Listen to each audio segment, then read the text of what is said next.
Hey guys, welcome back to my channel. If you're new here, be sure to hit that subscribe button. Today I'm going to be showing you how to hoop and personalize the Pottery Barn. I think this is called the Anywhere chair, or this is the actually smaller version. I think this one's called the my first chair. So I'm going to show you how to hoop this so that you can personalize it right here. First, I want to let you know that the personalization does go on the inside of the chair. So when you're sitting in it, you're obviously not going to see it. So that's where we put it. I have, you can possibly put it on the back. I don't know if there's a right or wrong. It's probably personal preference, but we are going to be marking it for the inside front of the chair. So first thing I'm going to do is I'm going to find the center. Easiest way to do that is just literally fold this in half.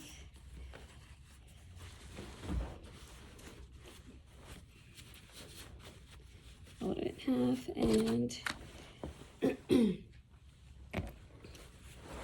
this. So I've got that next. And then just put a pin right here in this fold.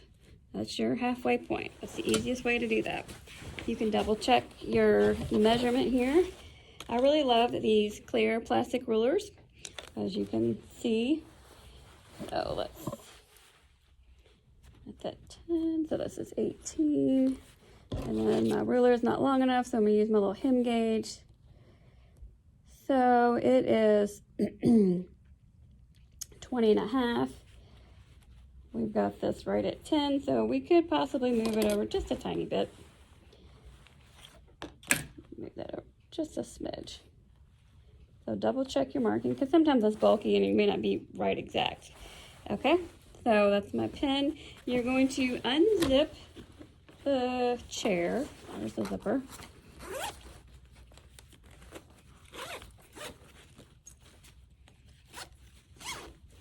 Okay, now inside the chair, it has these straps, because this is where you put the pillows in it and things, and that holds that up. So you want to undo these. Okay, and we're going to be sliding our hoop and our tearaway stabilizer inside. So for name, depending on the name, but most of the time, I do use my 5x7 hoop. I am using my the Baby Lock or 6 and 10 needle machines, multi-needles. So I have tearaway stabilizer. I'm going to take the back side of the hoop. Now my stabilizer does not, I have pre-cut, I think this is 8x8 squares that I order, and the names don't always go to the edge. So 99% of the time, if I just lay this on here, it's going to cover it. So if you're not comfortable with that, you can certainly cut a bigger sheet, but 90% of the time, this works just fine. So, so I'm going to open this up.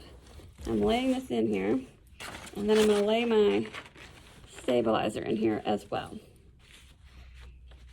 And I'm going to kind of keep my hand in here for a minute, because I'll lay this down. I'm going to pull it closer to me. Make sure that the top of the hoop, we want it to be right inside this cording trim that's on it. Okay. And then I'm going to lay this in here. And I'm using, again, the little center points.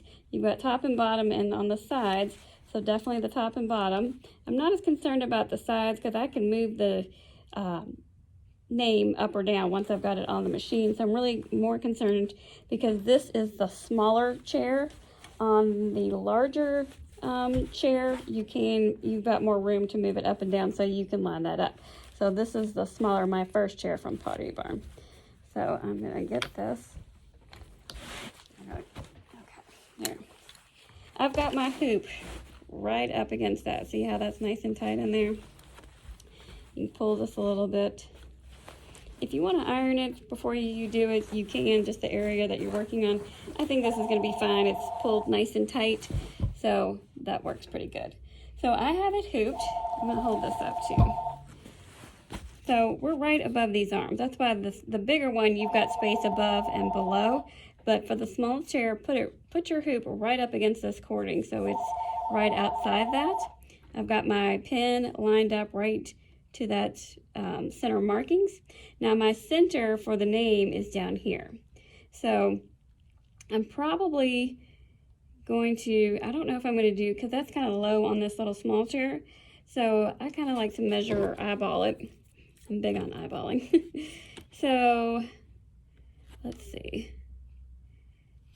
That halfway mark is about 2.5. So I will probably put my center name right here. It was just slightly above. Let's see, here's the mark.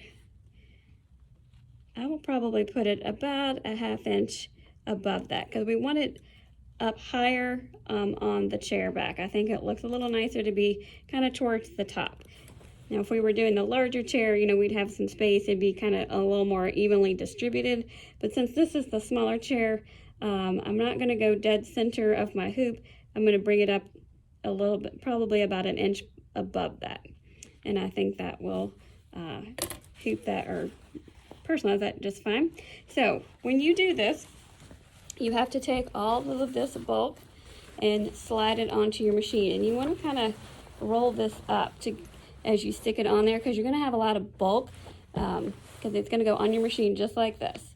So you're going to have all this bulk and you want to kind of roll it up as best you can just to keep it from not being so bulky up against the machine that you can get your hoops locked on great, and then it will slide in there just like this. Again, once it's on your machine, you will need to rotate your name so it's upside down on the machine because we're putting it in this way. So it will need, that way it will read correctly. So just keep that in mind.